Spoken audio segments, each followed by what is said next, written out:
So please state your name and your engineering field. So my name is Steven Stewart. I'm a mechanical engineer, and I'm 23. What kind of degree do you need to get to be a mechanical engineer? So mechanical engineering is a degree. So when you get to college, there's lots of different engineering fields. So in high school, take a lot of science and math classes to prepare you for college. But once you're in college, a lot of times you'll take some lower level engineering classes that'll help you pick out what degree you really want. Do you want to be mechanical, electrical, chemical? So your college a lot of time will give you a lot of opportunities to pick what field is best for you. What is your background on this field? So my background, so I actually just graduated college last year. I'm about 1 year into the new industry. So I came from the University of Mississippi. I did mechanical engineering there. I did a lot of engineering clubs when I was in college. Worked with a lot of people in administration. I kind of did everything I could to meet people, learn new things, and eventually help give me this job. So, what degree do you need to have this field? So to work in aerospace, a lot of people think that you have to have an aerospace engineering degree, but that's just not true. There are lots of different degrees that allow you to work in the aerospace field. So you can get a job as an engineer and actually work and develop parts of the rocket. You can get a job as a mathematician and analyze data and look at trends. You can get a job in business and help run the company so the engineers can do their job. So having a strong science, technology, engineering, math background helps a lot because you're going to be working with rockets eventually. But as long as you have a kind of a go-get attitude and the thirst for knowledge, there are a lot of different fields that will let you work with rockets. What is your occupation? So I work as a system safety engineer.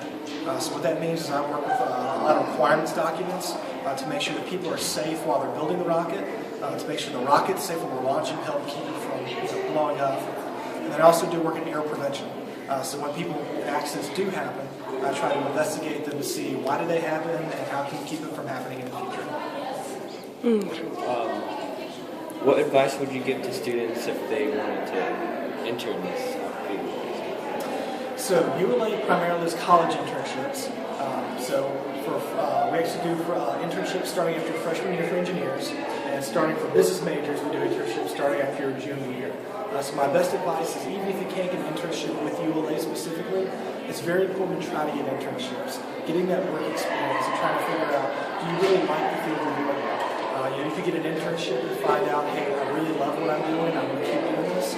We can do an internship and find out it's really not for me and help decide early on. So it's very important to look for internships, ask friends, ask your family. Your family might know people that work for different companies. Never be afraid to ask questions because the worst answer you can get is no. Which is the same answer you would get if you didn't ask the question in the first place. Well, for the final question, what would you tell other people who wanted to be a chemical engineer? So specifically chemical?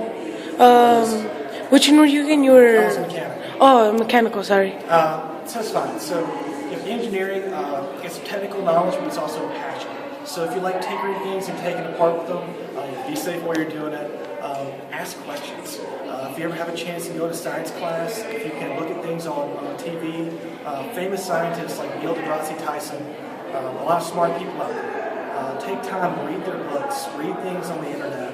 The more information you can learn while you're younger, the better advantage you'll get. But ultimately, the best way to be an engineer is be passionate about it.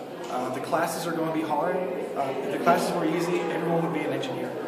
So the classes are going to be difficult, but you're going to learn a lot. So as long as you know you want to be an engineer and you're willing to do the work, I'd be willing to say almost anyone can be an engineer if you're willing to put in the time and the effort and you have a passion. Okay, thank you.